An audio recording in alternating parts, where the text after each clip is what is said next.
Hey everybody, welcome to Jen Lowry Writes. All right, are you ready?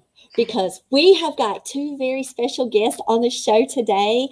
We have got Lauren Reese and Rebecca Rose Moody, and they are here to talk about their latest picture book that you guys are just going to adore and love and want to hug and hug them too. So I want to introduce these ladies that I have with us today, and I'm going to start with Rebecca Rose Moody, who lives in a woodland garden in the heart of Nashville. After graduating Phi Beta Kappa from Sewanee, she lived in France before returning to her hometown, where she and her husband built a tiny house in their backyard. Y'all, this is going to be a crazy podcast. We got a lot to talk about because now she's hosting one of the most popular Airbnbs in the country.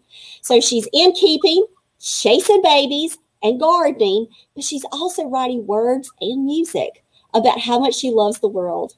Her works of nonfiction, fiction, and poetry have appeared in Sing Out, on Online, New Millennium Writings, Hamilton Stone Review, and EcoTheo Review, among others. She is currently agented by Susan Schulman and seeking a publisher for her first novel, The Child in the Garden. Welcome, Rebecca. Thank you so much for having me. And then we've got Lauren Reese here, and she spent her childhood in rural Kenya, where she fell in love with painting flora and fauna. She holds a BA in art education and has taught in a variety of settings. As a mother of two little ones, Lauren is a passionate advocate of respectful and peaceful parenting. A watercolor, okay, how do you say that technique? An artist. She illustrates books as well as original paintings and commissioned pieces. When she isn't painting, she's paddleboarding on the lake with her family, or in the final stages of designing her dream home, an A-frame in the heart of Nashville. Ladies, the house the storm built, it came out this week. It did. Congratulations on the book. Thank you so much. So here you are, the week out launch. Congratulations again. Tell about that feeling of that release date. It's a really exciting thing to know that the book is out in print and that people can start to read this wonderful story. We get to share Lauren's story because it's based on what she and her family went through last year. And so it's really exciting to have it out there. It's also about around the anniversary of when the tornado hit our area. And so to have it released right around the day it happened, this 1 year anniversary, it's really special, honestly. So when you guys read the blurb about the book and it says that it's based on a true story, we've got Lauren here to talk about that. And it follows the journey of a young family whose house was destroyed in a tornado. And together with their parents, they wait for a new house that will be made of wood and stone and memory. Home is much more than a house. How therapeutic was that to go through this experience together and write and illustrate and work on this project? Yeah, Becca, she wrote the story. Becca, do you want to say about the story and I can share about her? Yeah, so Lauren is one of my dearest friends. We talk nonstop all day, every day. And, just witnessing what she and her family went through last year, I was so impressed by their grace and especially their intentionality with their children and how they were talking about the whole process. And so I think for me, this was a way, and I think hopefully Lauren felt this too, of like looking to the end of the experience. Their house still isn't quite done. It's getting so close. But I think getting to just focus on, when hard things happen, when families are affected by these tragedies, hopefully regardless of the tragedy, there is a silver lining or there's something to kind of look towards as a point where you're going to start feeling better and start being healed by the process. And so I hope that this book does that. So the book comes from a place of hope. Absolutely. Because you were starting, so if it's not finished, you were starting the book, writing, illustrating, when there was a disaster around you, pretty much chaos around you. Yeah. Nothing had been started on on our new home when we started the book. Becca sent us, my husband and I, or sent our family, the story just as like a fun story. It was just like almost a Christmas gift, I'm pretty sure. Yeah. Just out of nowhere. I opened it up and I read it, and it's just short and sweet. But like I was brought to tears because it was my story written so poetically. Becca has a way with words that I can't even begin to try to do, but she's amazing. And it was exactly what I needed to hear and my family needed to hear. And it was just sweet, but it captured the feeling that we cherish about how important home is and family. And so then it was just, I don't know, maybe a few weeks later, she's like, what if we, or I don't know who it was, but one of us were like, we should make this a book. And I was like, I want to illustrate it. And it's been the most cathartic and just healing process of writing or illustrating my story, and even just painting the memories of my home that my children grew up in, they learned to walk in, and even painting the tornado, and it's just been really cathartic to go through the process, and then painting almost the future of like what my dream home will be, and then to see it now it's actually happening. It's been a really cool experience, and I hope that people enjoy the book as much. Obviously it means a lot to me because it's my story, but yeah, it's a book of hope and a book of just, it doesn't matter where you are, but your family, that's what makes the home. And so, yeah. And the book honors your friendship too. Yes. So, Rebecca, think about it. What led you to write this as a Christmas gift? Well, so Lauren and I had talked about writing kids' books before last year. Like, I think it was something we have really similar, our kids are the same ages, more or less, and we have really similar kind of parenting beliefs. And so we had wanted to write like socio-emotional picture books together. And then at the beginning of the pandemic, essentially, or maybe it was April, May of last year, we started doing that. And I don't know what it was about, I guess, being stuck in our house and just feeling like, what can we turn our attention to? But we started working on a series called Fox and Bear. And we're actually agented by Alice Fugate. I no longer am agented by Susan Schulman. But anyway, so sorry, Alice, that's totally on me for not like updating my bio. But Alice has that book out on submission now, and we would really love for it to get published. But all of that is to say that Lauren and I have been working together on kids' books for a year now, I guess, or around a year. And so I think it felt really natural to, if Lauren wanted to do this story. I think that's been really important to me this whole time, is making sure that this was like in her hands. And I feel like that's what I said maybe when I sent it, is like, if you want to do something with this, we can. And if this is just for you, that's fine. Yeah. But it's been lovely to see, like, the illustrations are so lovely. And I think it's because it is her story and it's so personal. And yeah, it's been a great experience working with one of my closest friends. We're this powerhouse team because we both have young children running around and it's crazy. And yet she'll be like, I have this idea. And I'm like, tell me. And then she tells me, I'm like, yes. And then I start sketching it out, and we're like we have like 10 books lined up because we cannot wait. We're both like really hard workers, even though our lives are chaotic with young children. It's like, it drives us. We're maybe a little crazy, I think. Sometimes it feels like it's a bit too much, but. So you sound like my people. That's all I know. I have found people that understand my crazy life too. It sounds like you're keeping a balance though. You understand what's important, but you're still going after your passions. So for all of my author people out there that are listening, they may say, what's your secret? How do you carve out special times in the day? Do you just sneak it in when you can? How are you doing this life? Oh man, Lauren. No, she's an author. That's all you. I think so. For me, I try not to force inspiration, or like I try not to force myself. So I think that it has been working out so well because I've really been allowing myself to find moments of flow. So if I'm really feeling a project, then I could spend, however much time. And so that's when I'm like sneaking it in while my kids are watching Daniel Tiger for 30 minutes, or, if there's a nap, then I'm like writing, or if it's after bedtime, then I'm there and I'm doing it. It gets a lot harder if you're not loving the project that you're working on. And so I think that would be like my piece of advice, is like, make sure you love what you're writing and even enjoying just the process, like not necessarily thinking like, okay, I'm going to have a finished product in, 2 months or whatever. But instead, if you're just like every day loving the experience of setting the words down, then I feel like that is what's going to like encourage you to stick with it and keep going.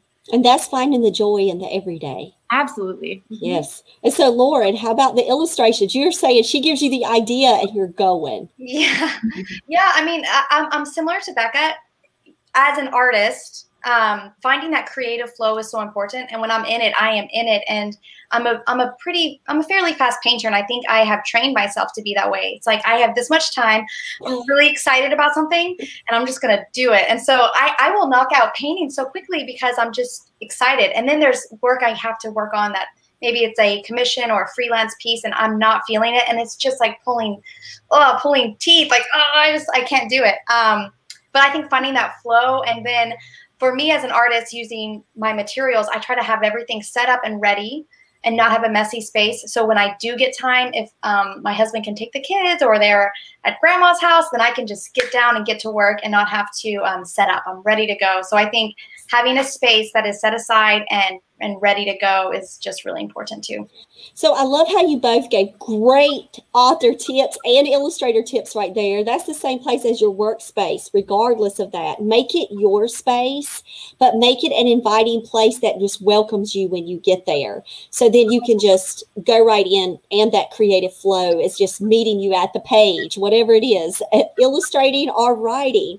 So you've got Fox and Bear. Y'all, I love your website. Fox and Bear Books is a beautiful place to hang out. Oh, thank you. So talking about Fox and Bear Books, you guys started that in 2020. Yes. Brave. Yeah. Well, I think we just, our first Fox and Bear book, it's all about having a safe person to share hard things with. And that was inspired by my daughter and some things she was going through. And I wanted to create a book to help her, realize that I can be a safe person for her, or she has safe people in her life she can go to, because she was afraid of some things she was going through. And I had actually written out a story and I had started to illustrate it. And I think, again, Becca and we were home a lot with virtual school, or we were just stuck at home. And so I was like, and Becca has edited other work. So I was like, can you just check this out? Maybe make it better. And she pretty much rewrote it, and it was sensational. And I was like, oh my gosh, you elevated the story. Be the author, take this and run with it. And oh my gosh, you made it so great. If you think, oh, it's just words, no. When you find someone who is as talented as Becca, I don't know, it just worked so well. And so the book just came to life. And then we had all these other Fox and Bear ideas of someone described it as a modern day Bernstein Bear, just I don't know, life lessons, but not just for kids, but also for caregivers and for parents and for teachers, and the ways that we can respectfully interact with children. And for families to grow together in that space. Absolutely. So yeah. And we were really intentional with Fox and Bear. The reason it's not a mother fox or a father fox, we wanted it to be open to, maybe your safe person, it's not your parents. Maybe it's a teacher or a coach, or, or maybe you're in a blended family, or maybe you're adopted, or, and we want to leave this open. I don't think we even mention gender at all. We just say Fox and Bear, and there is no gender, because we want it to be open. Anyone can relate to it. That was just really important to us. So, Lauren had done so much work before I came on. I just think that the story itself, I think I got so overzealous in editing to the point that I was just having a lot, doing too much, because it's just such a beautiful story. And I loved it. And it resonated so much with me. Again, we have kids the same age, and I just feel like they do struggle sometimes with opening up and knowing that it's okay if you've experienced something that you're confused by, or that scared you, or that you're embarrassed by, knowing that kind of nothing is off limits in terms of what you can talk about to your caregiver, your parent, or your safe person. So I love it. And I really believe in it as a series. And we've got so many other ideas, because I think Lauren and I historically have both read more parenting books than we probably need to read. I don't know. We just do. So it's a way to distill that information.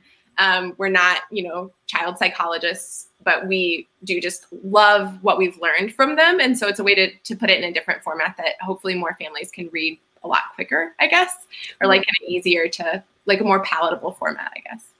So I love the social emotional pieces. So have you went down and said, okay, book 2, 3, 4, this is the way it's going to go. Have you done any type of organizational structure to this? Have you laid it all out, the whole future of the series? Or are you just taking it one book at a time? Right now, we're kind of taking it one book at a time. And it's like, I think a lot of times it is things that we've used with our own kids. So like the second book, which is storyboarded already and kind of ready to go, is about untangling with another kid, and this is a concept that Lauren had used a lot in her family. Yeah, it's like how the people in your life that you are in relationship with, you're connected, like a string connects you, like that is your relationship. And in a relationship, you get to share things. You get to share memories and laughter and joy and all kinds of things you share. And then when a conflict happens, tangles form. They can be small and then they can grow bigger and bigger, or, so then those things, it's harder for you to share those things. And so we talk about untangling. And it's been really great. So I can just tell my kids like, ooh, it looks like there's a tangle here, and so then it gives you tips. It gives you 4 tips to untangle. Calming yourself, taking deep breaths and regulating. And gosh, what are our 4 steps, Becca? It's been listening to the other person, coming up with a solution, and making a plan for next time. Yeah. It works really well. And the thing is that like you're saying your kids use it with each other. Often my kids will be like, Mom, you need to untangle with me. I'll be like, okay, I'm ready. But you're giving your family vocabulary that's easy to understand. The steps are there for them to be able to apply and practice and continue to grow from. It's not like you do this every time and you changing it up. Every time a conflict happens, well, we'll try this, we'll try that. And you never know. You're practicing that same step over and over with them for that consistency and that modeling. I love it. Love that. I think we both really care about intentionality a lot. I mean, our time is so limited, not just on this earth, but just in the daily life. And so if we're going to create something, we want it to have some kind of purpose. Even this book, it's not a teaching book necessarily, but it does share, it's the idea of hope from hard things. And we have other ideas of books where it focuses more on nature and just finding the beauty in the small things you see in nature. And they're not overly complicated concepts, but I don't know if we'll ever create a book that's just like fluff, because we really care about putting things out there that bring value to people. That's really it sounds like also to bring peace to people. Yeah. To bring peace. And so the house the storm built, you guys had it as a Christmas present. It reminded me of a story from It's a Wonderful Life. He gave that out as Christmas presents to all his friends. And then next thing you know, It's a Wonderful Life. Here's the classic. And so it started there. So you're saying Christmas 2020. Yeah, I'm saying like this. Okay. I'm looking at the calendar and I'm going Christmas 2020. Merry Christmas. Do this if you want. Let's do what we want. Here it is. And then talk about that go. Like what happened then? So I think the first version we had, it was beautiful. And so I started to kind of, we sat down with it we haven't really, we're very social distanced. And so we just did a call like this and we went through and decided like, okay, let's figure out page, like what goes on which page, how many pages we need. A typical kids book is 32 pages. Is that right? Mm-hmm. Yeah. So we kind of laid it out and the words weren't exact, but they were pretty close. And then we started to storyboard and I was trying to figure out the style I wanted to do. So I did maybe 1 or 2 paintings to get a feel if we liked it. And then Becca just kept editing it, kind of cleaning it up a little bit. And then I think I got I was doing like 2 or 3 illustrations a day. I mean, there was a week and a half period because we had a crazy deadline with this local publisher who was like, we can try to get this out by March, but I need it by, I forget the date. It was like early February and you were just like knocking it out. So here I am like waking up early to get stuff done and working through the night. Like I was trying to, and then I had to like, we did a lot of the work of scanning and editing and formatting, and not our wheelhouse. Like it's not our wheelhouse. We had to Google like how do we do fonts? Let's do this, and we figured it out. And so we were able to kind of get it all together. But I think because I was so passionate about the story, I was like, let's do this. Let's knock this out. But yeah, we got it done way faster than I would recommend anyone do a But the idea was there, and I mean, it came out. We're really happy with the end result, but it was a very fast season. To be honest, I usually paint every day. It's just a good practice, and I think since I finished that book, I've done maybe 1 or 2 paintings, because it was a really intense season of painting 2 or 3 a day. And like, I just had to like shut off the rest of my life for a little bit. Like, Dad's making dinner, I'm hungry. So I actually have had to take a little breather because it was such a fast paced thing that we were doing. But yeah, and then it was done, and we reached out to a local publisher who we had relation with, and he was like, this is great, this is local, and it's a great Nashville story, let's do this. And so, yeah, we moved quickly. I was really impressed with his, with our publishers, which is City Limits Publishing. But I was really impressed with their flexibility, their willingness to like get this out early, like at such a crazy speed. And our agent too, Alice Fugate, is has been amazing, and just like did things like just almost like life was on fast forward there for a little bit. Like everything was like happening a lot quicker than it normally would. But I'm really excited that it all like lined up.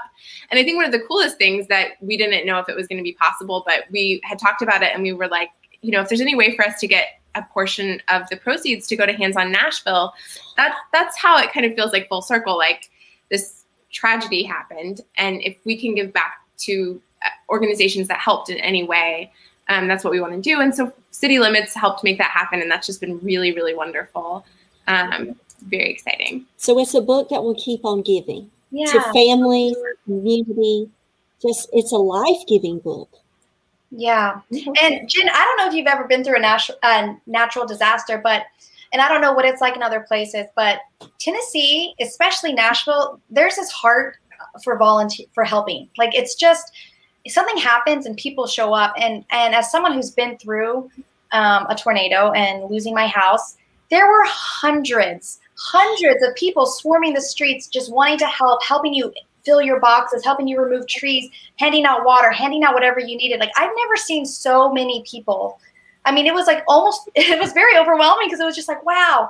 I mean, every house had people helping. Like, it was to the point where they had to send volunteers away because you couldn't even, like, the streets were full. I mean, it was insane. And so organizations like Hands on Nashville make that possible, because people want to help. And it was just really beautiful to see that. So being able to give back is just really important, for sure.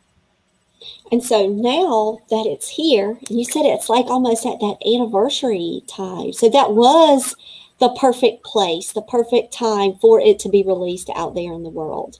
So all of that fast motion whirlwind brings it to a date, though, that also is an impactful date. Mm-hmm. Yeah.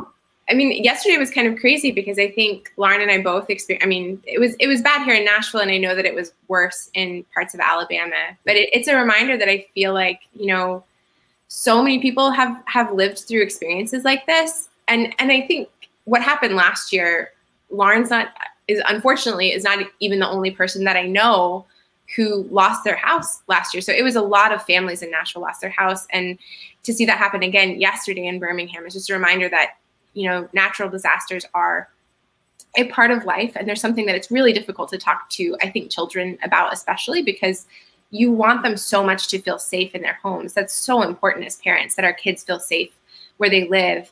And so it's really hard to do that and be honest with them about the reality that tragedies do happen, and homes, you know, houses can be hurt. So I think that the point of the book, or the message, is like, yes, houses can be hurt, but like homes are where we're together. And that's something that's going to remain. So love it.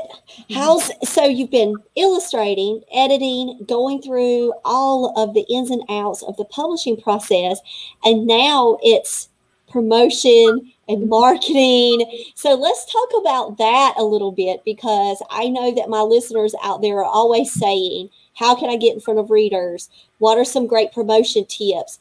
What have you guys been doing and how much time have you been spending, you know, now that it's kind of here? Tell us a little bit about that. Yeah, we have a lot of ideas, especially when we can get the book and we can share it with everyone. We have a lot of ideas. It helps that we have a children's book, because when you have illustrations, you automatically have content, if that makes sense.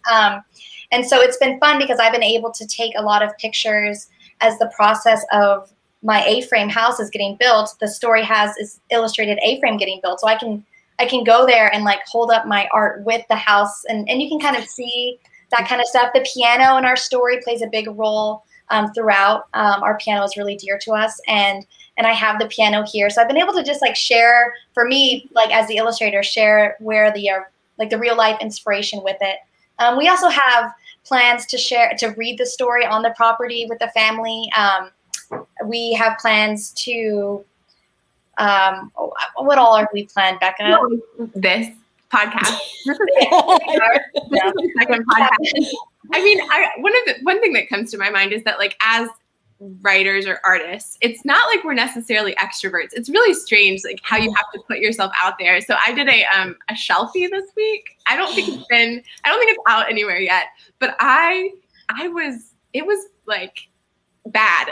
I had my husband like filming it, and I think it took me like 6 takes, and I'm like forgetting how to like pronounce my name. I think I said my maiden name instead of my married name. Like it was ridiculous. And it's because like I'm not used to this. This is not my forte. I'm like sitting and I'll write on a computer. So it is really interesting that promotion is so important if you're an artist, either visually or like you're a writer, because it's not necessarily like the same wheelhouse. Oh no. And especially if we're introverted. Yeah.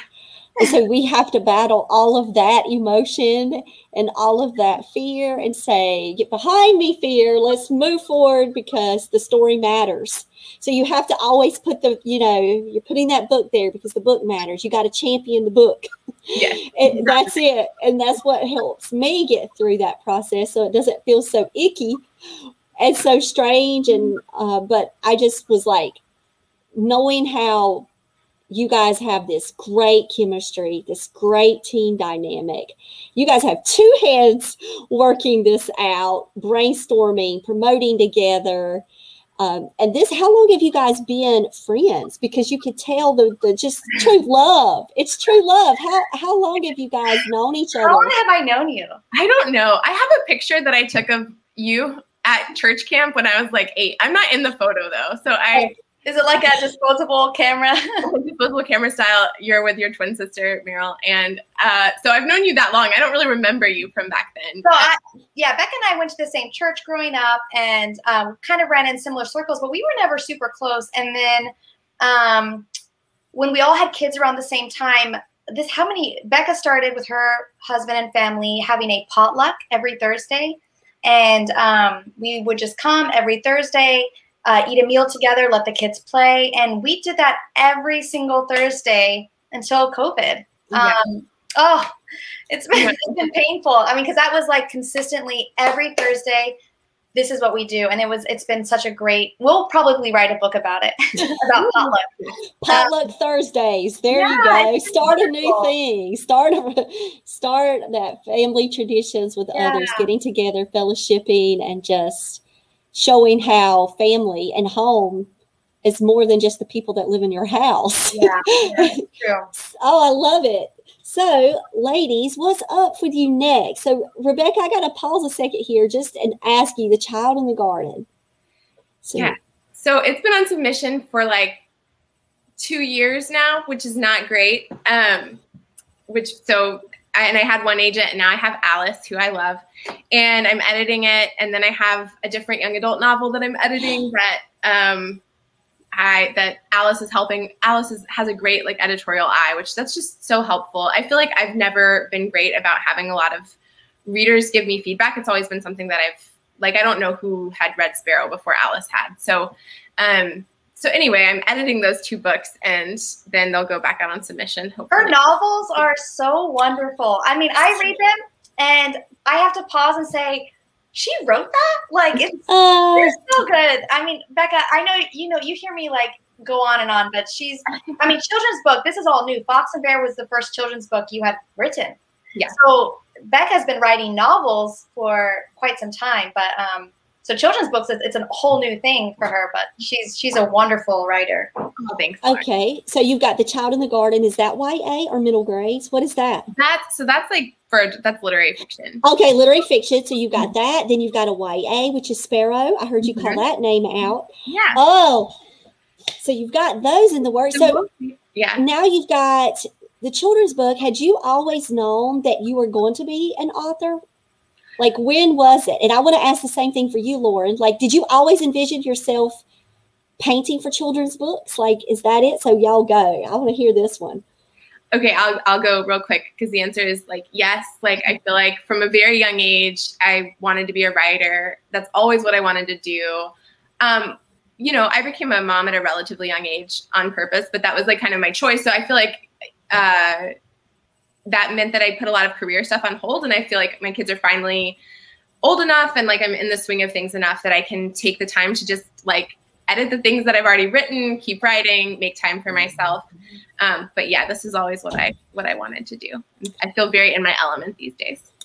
Love. Yeah. Lauren, how about you? Because I know we talked about that you were a middle school teacher. Yeah, I mean, art has been, I'm a twin. That's an important fact because as a twin, I had to find my own voice, be separate then.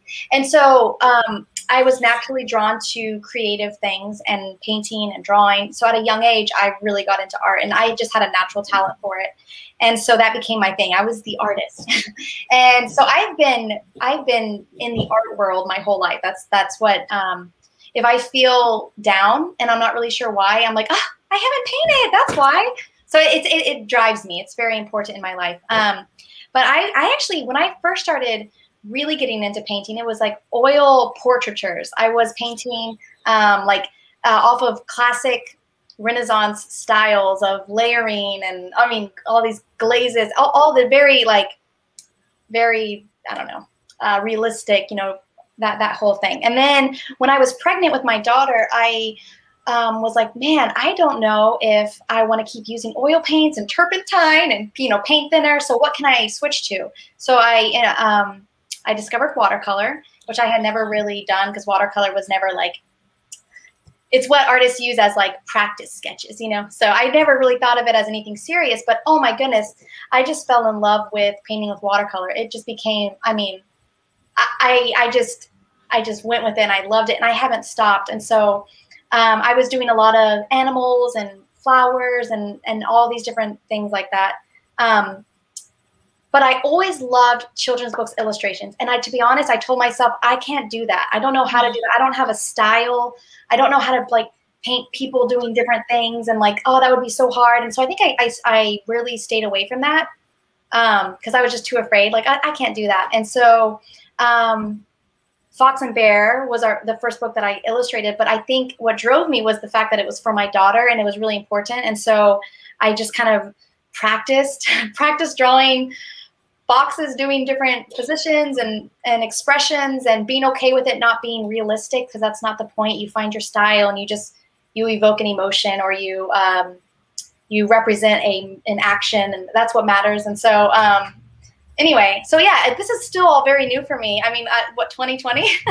So I'm learning a lot and I'm finding my style and the word that you were wondering, it's gouache. Gouache is a Yeah, I was scared. I was very scared. So I was like a student that said, skip, it doesn't change the bio. Just skip and say.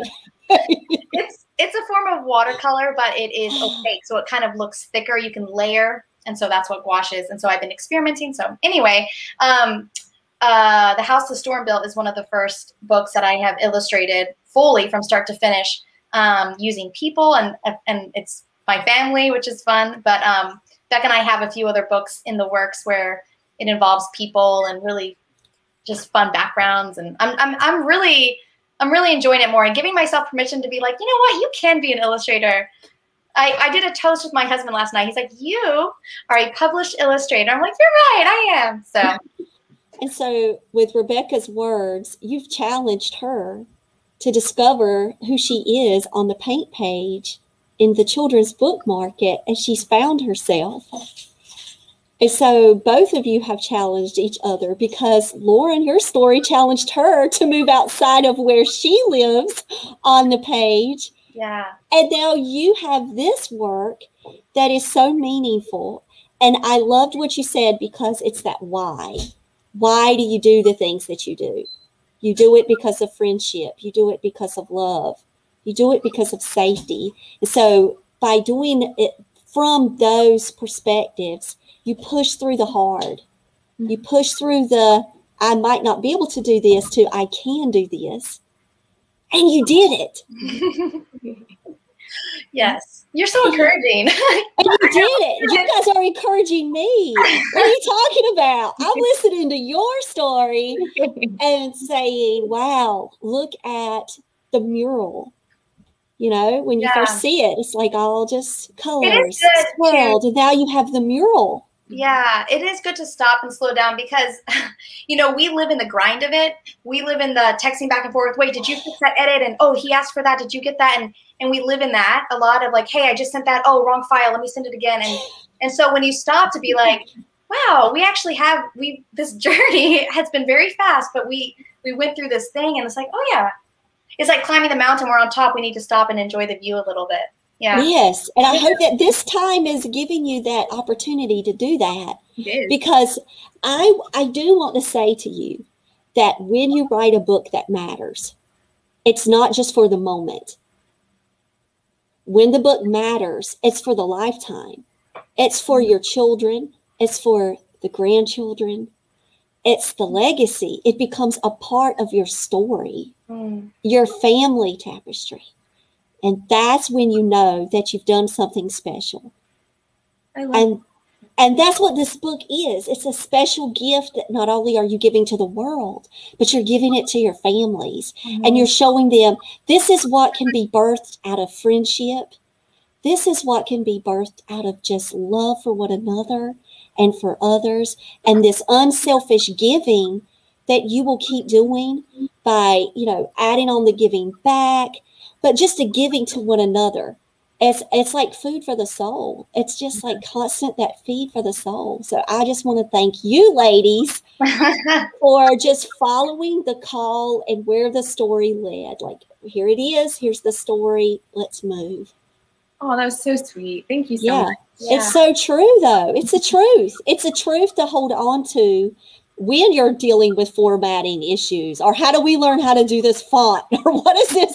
I loved when you said that, Lauren, because I have author friends right now that are going through, how do I I've got an illustration. How do I go to the next step to get the story, to get the words on the page, to get it all to stand out and highlight, move?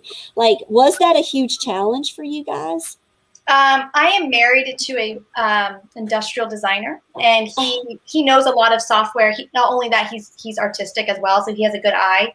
So he's teaching me how to use like Illustrator and Designer and Photoshop. I'm like, what do I do? Because as much as I just like to do things with my hands. As an artist, I'm like, give me paper. I don't necessarily want to create digitally, though I think I need to start learning some of that. But so he's been a huge help. So then I can share my knowledge to Becca, and we kind of like, but I don't think I would be Googling or YouTubing everything if I didn't have him just to give me a start of like, how do you mask an image so that it's like a TIFF or what? I don't like, these things that I'm like, I don't know. So it was really helpful to have him kind of guide me. And then, and he so supports the project. He's like, I will help you. What do you need help with? I want to get this out the door for you as well. So, so yeah, that was really helpful. So you guys have had such a strong support system from everyone. Like, you want to give any personal shout outs right now that the book is out there in the world?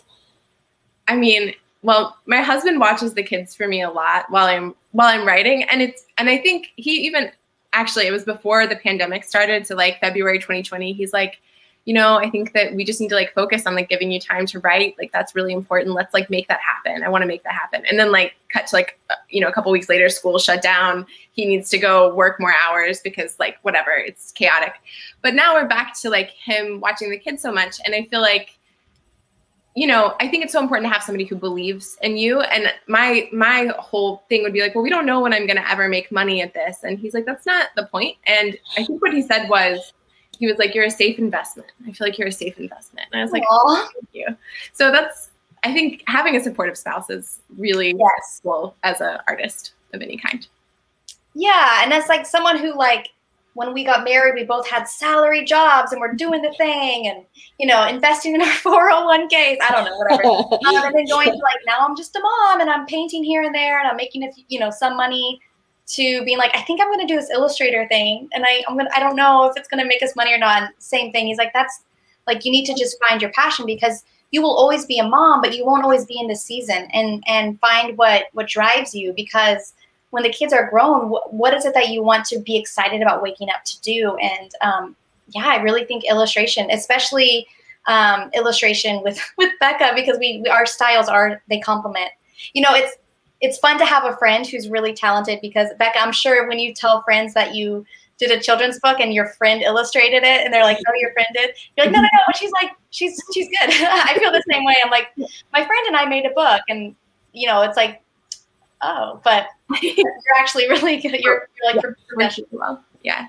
But also I would like to, like, I couldn't do this without my parents or my in-laws for helping with the kids, for Netflix sometimes when I just really got to get things done and I don't know what else to do in the season without babysitters. Oh my gosh. My parents have been like our bubble, our pod this season. And so like my kids are with them right now. It's been weekly spend the nights during this whole pandemic. So I feel very, very lucky. It does take a tribe, I think. One thing I want to say, and I don't know who this is for especially, but I think as a mom, it gets really hard to be like, I deserve time to pursue my passions or something. There's this need to sacrifice yourself. And I think I spent a few years being like, I don't need to work right now. I've got my kids.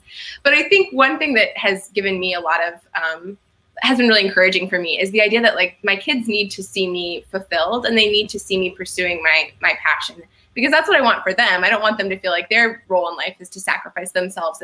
We should all be supporting each other such that we're pursuing kind of what we were put here to do. Yeah, I love that. I love it so much that you took the time to share that out, because I do think that is a struggle that many moms or families face. But we got to understand that when we're doing the things that we love, our children benefit from that too, because we're modeling how to live this life with purpose. Yeah, absolutely.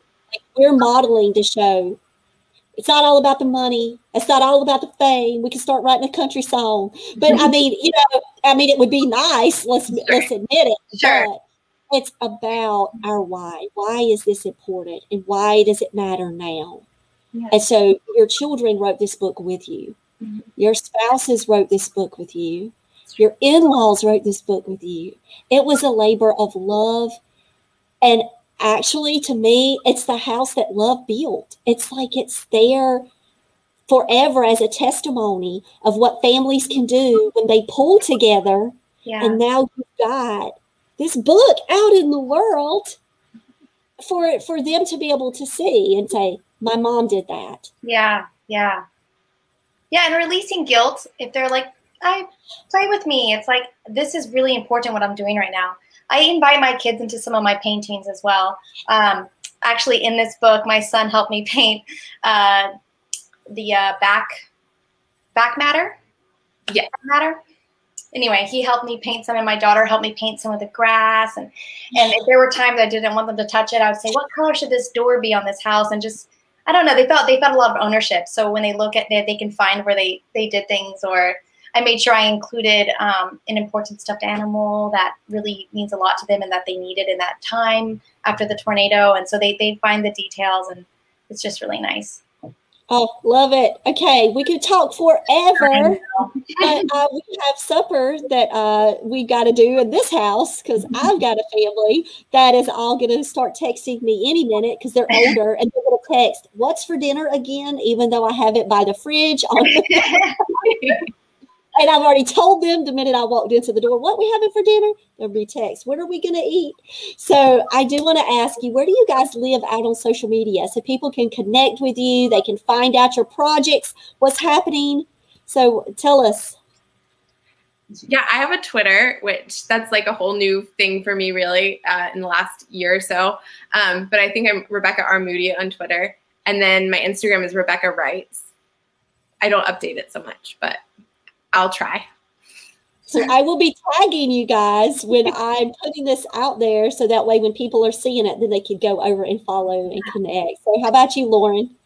Well, my personal one, I say personal, I share it to anyone, but it's laurenmichelle.reese. It's my name. and you can see a lot of my art there. And then I created a new account called Nashville A-Frame, so you can follow the process, every little detail. The things I don't want to share, I just share too much on there. Look at this window, and here's the stairs. And so if people want to see a process of an A-frame being built.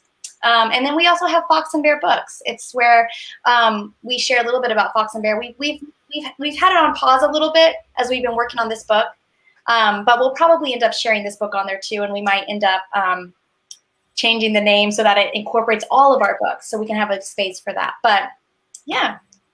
Love it. So, ladies, I want to thank you so much for being here today at Jen Lowry Writes. You guys are super special. I hope to have you back on the show because there's so much we could talk about forever.